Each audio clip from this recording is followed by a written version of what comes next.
ಶಿಗ್ಗಾವಿ ತಾಲೂಕಲ್ಲಿ ನಮಗೆಲ್ಲ ಗೊತ್ತಿರೋ ಹಾಗೆ ಕಳೆದ ವರ್ಷವೂ ಅಷ್ಟೇ ಈ ವರ್ಷವೂ ಅಷ್ಟೇ ಅತಿವೃಷ್ಟಿಯಿಂದಾಗಿ ಸಾಕಷ್ಟು ಬೆಳೆ ಹಾನಿಯಾಗಿದೆ. ಅದರಲ್ಲೂ ಗೋಂಜೋಳ ಸರಿಯಾಗಿ ಇಳುವರಿನೇ ಬರದೇ ಇರುವಂತಹ ಒಂದು ಪರಿಸ್ಥಿತಿ ಸೃಷ್ಟಿಯಾಗಿದೆ. ಆದರೆ ಈ ಸಂದರ್ಭದಲ್ಲಿ ಒಂದು ಕಡೆ ಇಳುವರಿಯ ಸಮಸ್ಯೆ, ಇನ್ನೊಂದು ಕಡೆ ಬೆಂಬಲ ಬೆಲೆಯ ಸಮಸ್ಯೆ. ಈ 1600-1700 ರೂಪಾಯಿ ಒಂದು ಕ್ವಿಂಟಲ್ಗೆ 1600-1700 ರೂಪಾಯಿಗೆ ದಲ್ಲಾಳಿಗಳು ಇವತ್ತು ರೈತರಿಂದ ಗೋಂಜೋಳ ಖರೀದಿ ಮಾಡ್ತಾ ಇದ್ದಾರೆ. ಸರ್ಕಾರ ನಿಗದಿಪಡಿಸಿರುವಂತಹ ಏನು MSP ಸುಮಾರು 2950 ಆಗಬೇಕು ಸ್ವಾಮಿನಾಥನ್ ವರದಿಯ ಪ್ರಕಾರ. ಯಾಕಂದರೆ 1951 ರೂಪಾಯಿ 1951 ರೂಪಾಯಿ C2 ಕಾಸ್ಟ್ ಅಂತ ಹೇಳುತ್ತೆ. ಅದಕ್ಕೆ 50% ಸೇರಿಸಿದ್ರೆ ಸ್ವಾಮಿನಾಥನ್ ವರದಿ ಪ್ರಕಾರ 2900 ಚಿಲ್ಲರೆ ಆಗಬೇಕು. ಆದರೆ ಈಗ ಸರ್ಕಾರ ಸುಮಾರು 2400 ರೂಪಾಯಿ ಬೆಂಬಲ ಬೆಲೆ ಇಟ್ಟಿದೆ. ಆದ್ರೂ ಸಹ ಇವತ್ತು 1600-1700 ರೂಪಾಯಿ ಬೆಲೆ ಕುಸಿದಿದ್ರೂ ಸಹ ಇಲ್ಲಿ ತನಕ ಖರೀದಿ ಕೇಂದ್ರ ತೆಗೆದಿಲ್ಲ. ಆ ಹಿನ್ನೆಲೆಯಲ್ಲಿ ಇವತ್ತು ಕರ್ನಾಟಕ ರಾಷ್ಟ್ರ ಸಮಿತಿ ಪಕ್ಷ, ಭಾರತೀಯ ಕೃಷಿಕ ಸಮಾಜ ಸೇರಿದಂತೆ ಹಲವಾರು ಸಂಘಟನೆಗಳು ಮತ್ತು ಹೋರಾಟಗಾರರು ಇವತ್ತು ಶಿಗ್ಗಾವಿಯಲ್ಲಿ ಒಂದು ಪ್ರತಿಭಟನೆಯನ್ನು, ಹೋರಾಟ ಕಾರ್ಯಕ್ರಮವನ್ನು ಹಮ್ಮಿಕೊಂಡಿದ್ದರು. ಕಿತ್ತೂರು ರಾಣಿ ಚೆನ್ನಮ್ಮ ವೃತ್ತದಿಂದ APMC ತನಕ ಹೋಗಿ ಇವತ್ತಲ್ಲಿ APMC ಅಧಿಕಾರಿಗಳಿಗೆ ಒಂದು ಆಗ್ರಹ ಪತ್ರವನ್ನು ಕೊಡಲಾಯಿತು. ತಹಸೀಲ್ದಾರರ ಅನುಪಸ್ಥಿತಿಯಲ್ಲಿ ಶಿರಸ್ತೇದಾರರು ಬಂದರು. ತಹಸೀಲ್ದಾರರು ಯಾವುದೋ ಕಾರ್ಯನಿಮಿತ್ತ ಬೆಂಗಳೂರಿಗೆ ಹೋಗಬೇಕಾಗಿದ್ದ ಪರಿಸ್ಥಿತಿಯಿಂದಾಗಿ ಮತ್ತು ಅಲ್ಲಿ APMC ಸೆಕ್ರೆಟ್ರಿ ಅವ್ರಿಗೂ ಸಹ ನಾವು ಇವೆಲ್ಲ ವಿಚಾರಗಳನ್ನ ತಿಳಿಸಿ ಆದಷ್ಟು ಬೇಗ ಬೆಂಬಲ ಬೆಲೆಯಲ್ಲಿ ಕೊಂಡ್ಕೊಳ್ಬೇಕು ಮತ್ತು ಖರೀದಿ ಕೇಂದ್ರಗಳನ್ನ ತೆರೀಬೇಕು. ಮತ್ತು ಇಲ್ಲಿ ಗುಜರಾತ್ ಅಂಬುಜಾ ಕಾರ್ಖಾನೆ ಏನಿದೆ ಅಲ್ಲಿ ದಲ್ಲಾಳಿಗಳದೇ ಒಂದು ಸಾಮ್ರಾಜ್ಯ ಆಗೋಗಿದೆ. ರೈತರಿಂದ ನೇರವಾಗಿ ಕೊಂಡ್ಕೊಳ್ತಾ ಇಲ್ಲ. ಮತ್ತು ಅದೇ ದಲ್ಲಾಳಿಗಳು 1600-1700 ರೂಪಾಯಿಗೆ 6 ಕಾಸಿಗೆ 3 ಕಾಸಿಗೆ ತೊಗೊಂಡು ಅವರು ಅರ್ಧಕ್ಕರ್ಧ ಅಂದರೆ 1 to double ಇಲ್ಲಿ ಕೊಡೋದ್ರಿಂದ 2ರಷ್ಟು ಲಾಭಕ್ಕೆ ಮಾರ್ತಾ ಇದ್ದಾರೆ. ಇದರಿಂದ ರೈತರಿಗೆ ತುಂಬ ಕಷ್ಟನೇ ಆಗಿದೆ ಅಂತ ಅಲ್ಲೆಲ್ಲ ಇವತ್ತು ವಿಚಾರಗಳನ್ನ ತಿಳಿಸಿ ಅಲ್ಲಿ APMC ಸೆಕ್ರೆಟರಿ ಒಂದು ಮಾತು ಹೇಳಿದ್ರು. ಯಾರು ಜಿಲ್ಲಾಧಿಕಾರಿಗಳು ಹಿಂದಿನ ಸಭೆಯಲ್ಲಿ ಮೌಖಿಕವಾಗಿ ಅವರಿಗೆ ಹೇಳಿದ್ರು, ಯಾರಿಗೆ ಅಂಬುಜಾ ಫ್ಯಾಕ್ಟ್ರಿ ಅವರಿಗೆ, ನೀವು ಬೆಂಬಲ ಬೆಲೆಗಿಂತ ಕಡಿಮೆ ಕೊಂಡ್ಕೊಳ್ಬಾರ್ದು, ಅದೇ ಬೆಲೆಗೆ ಕೊಂಡ್ಕೊಳ್ಬೇಕು ಅಂತ. ಆದರೆ ಅದು ನಡಾವಳಿಗಳಲ್ಲಿ ನಮೂದಾಗಿಲ್ಲ ಬಹುಶಃ.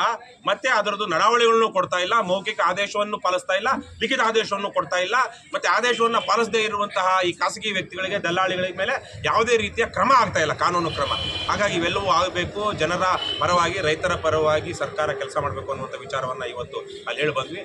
ಅದೇ ರೀತಿಯಲ್ಲಿ ಕಬ್ಬಿನ ವಿಚಾರ, ವಿಶೇಷವಾಗಿ ಭಾರತೀಯ ಕೃಷಿಕ ಸಮಾಜ ಇತ್ತೀಚೆಗೆ ತಾನೇ ನಿಮಗೆಲ್ಲ ಗೊತ್ತಿರೋ ಹಾಗೆ ಬೆಳಗಾವಿಯಲ್ಲಿ ಬಹಳ ದೊಡ್ಡ ಹೋರಾಟ ನಡೆದಿತ್ತು ಕಬ್ಬಿನ ಬೆಲೆ ವಿಚಾರವಾಗಿ.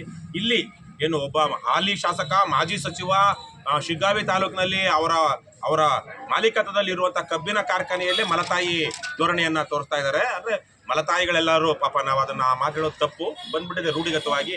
ಎಲ್ಲ ಮಲತಾಯಿ ಅಂದ್ರೂ ತಮ್ಮ ಸವತಿ ಮಕ್ಕಳನ್ನು ಕೆಟ್ಟದಾಗೆ ನೋಡ್ಕೊಳ್ತಾರೆ ಅಂತಿಲ್ಲ. ಆದರೆ ಆ ಥರದಲ್ಲಿ ಶಿಗ್ಗಾವಿ ತಾಲೂಕಿನವ್ರಿಗೆ ಒಂದು ಬೆಲೆ, ಬೇರೆ ತಾಲೂಕಿನವ್ರಿಗೆ ಒಂದು ಬೆಲೆ, ಆ ರೀತಿಯಲ್ಲಿ ಮಾಡಿಕೊಂಡು ಒಂದು ಏನು ಹಲವಾರು ವರ್ಷಗಳಿಂದ ತಾರತಮ್ಯವನ್ನು ಮಾಡ್ತಾ ಇದ್ದಾರೆ. ಆ ತಾರತಮ್ಯವನ್ನು ನಿಲ್ಲಬೇಕು. ಆ ನಿಟ್ಟಿನಲ್ಲೂ ಸಹ ಎಚ್ಚರಿಕೆಯನ್ನು ಕೊಡಲಾಗಿದೆ.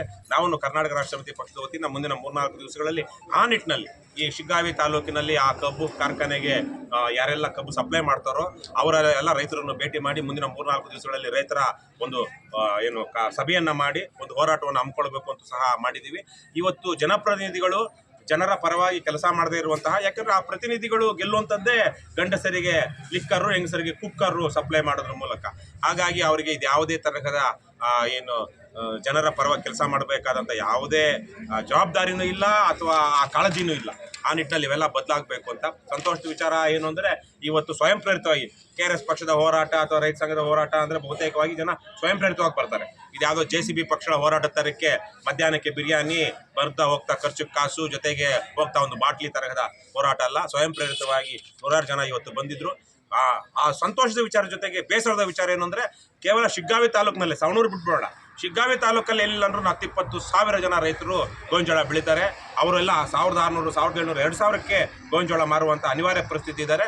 ಆದರೆ ಅದರಲ್ಲಿ 10ರಲ್ಲಿ ಒಬ್ಬ ಬಂದಿದ್ರು ಇವತ್ತು ಸ್ವಯಂ ಪ್ರೇರಿತವಾಗಿ 1,000 ಜನ ಸೇರಬೇಕಾಗಿತ್ತು. ಆದರೆ ರೈತ ಬೆಳೆಯೋದು ರಸ, ತಿನ್ನೋದು ಕಸ ಅನ್ನುವಂಥ ಒಂದು ಪರಿಸ್ಥಿತಿ ಇದೆ. ರಸವನ್ನು ಬೆಳೆದು ಕಸದ ಬೆಲೆಗೆ ಮಾರ್ತಾ ಇದ್ದಾರೆ. ಅವರೇನು ಅದಕ್ಕೆ ತಾವು ಹಾಕಿರೋ ಖರ್ಚು ಬರದೇ ಇದ್ರೂ ಪ್ರತಿ ವರ್ಷ ಸಾಲ ಮಾಡೋದು, ಸಾಲ ಏರಿಸ್ಕೊಳ್ಳೋದು, ಈ ಥರದ್ದಾಗ್ತಾ ಇದೆ. ರೈತರು ಉಳಿಲಿಲ್ಲ ಅಂದರೆ ಬದುಕೇ ಇಲ್ಲ ಯಾರ್ದೂ ಅನ್ನುವಂಥ ಸಂದರ್ಭದಲ್ಲಿ ನಾವು ಈ ವಿಚಾರಗಳನ್ನೆಲ್ಲ ಆಡಳಿತಕ್ಕೆ ಗಮನಕ್ಕೆ ತಂದಿದ್ವಿ, ತಾಲೂಕು ಆಡಳಿತಕ್ಕೆ. ಅವರು ಮುಂದಿನ ದಿನಗಳಲ್ಲಿ 10 ದಿನಗಳ ಗಡುವು ಕೊಡಲಾಗಿದೆ. ಇದು ಬೆಂಬಲ ಬೆಲೆಯಲ್ಲಿ ಖರೀದಿ ಕೇಂದ್ರವನ್ನು ತೆಗೆಯೋದಕ್ಕೆ 10 ದಿನಗಳ ಒಳಗೆ ಅವರು ಖರೀದಿ ಕೇಂದ್ರವನ್ನು ತೆಗೀಲಿಲ್ಲ ಅಂದರೆ ರಸ್ತೆ ಹೈವೇನೇ ಬಂದ್ ಮಾಡ್ತೀವಿ ಅಂತೇಳಿ ಇಲ್ಲಿ ಭಾರತೀಯ ಕೃಷಿಕ ಸಮಾಜದ ಅವ್ರ ರಾಜ್ಯಾಧ್ಯಕ್ಷರಾಗಿರುವಂಥ ಮೋದಿ ಅವರು ಬಂದಿದ್ರು. ನಮ್ಮ ಬರಂಗೌಡರು ರಾಜ್ಯ ಉಪಾಧ್ಯಕ್ಷರು ಇದೇ ಶಿಗ್ಗಾವಿ ತಾಲೂಕಿನವರು, ಅವರು ಸಹ ಎಚ್ಚರಿಕೆಯನ್ನ ಕೊಟ್ಟಿದ್ದಾರೆ. ನಾವು ಚೆನ್ನಾಗಿ ಬಂದರೆ, ನಿಜಕ್ಕೂ ರೈತರು ಬಂದರೆ ಅವರ ಸಮಸ್ಯೆಗಳನ್ನ ಪರಿಹಾರ ಮಾಡೋದಕ್ಕೆ ಕರ್ನಾಟಕ ರಾಷ್ಟ್ರ ಸಮಿತಿ ಪಕ್ಷ ಯಾವತ್ತೂ ಕಾಯ ವಾಚ ಮನಸ್ಸ ಪ್ರಾಮಾಣಿಕವಾಗಿ ಕೆಲಸ ಮಾಡುತ್ತೆ ಅನ್ನೋದನ್ನ ಈ ಸಂದರ್ಭದಲ್ಲಿ ತಿಳಿಸ್ಬಯಸ್ತೀವಿ.